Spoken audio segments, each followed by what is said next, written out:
In the Arabian Peninsula in Oman, there is everything a spotted eagle needs for the winter: warmth, water, and food.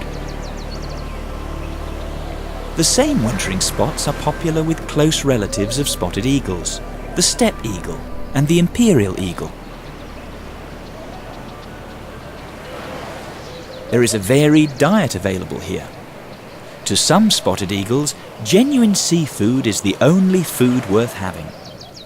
These seafood lovers prefer to spend their winters in the basins and lagoons in the area.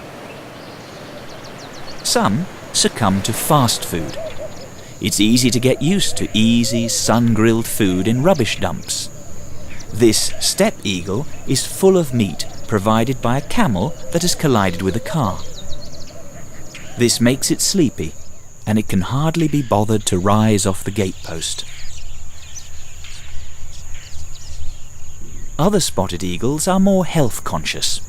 They prefer a greener lifestyle. To them, irrigated fields offer the best diet. Other birds have noticed the same. The cattle egret, and especially the magnificent Indian roller, have specialized in picking up finger-sized grasshoppers from the vegetation. Warmth and steady sunshine guarantee that all wet places are teeming with life.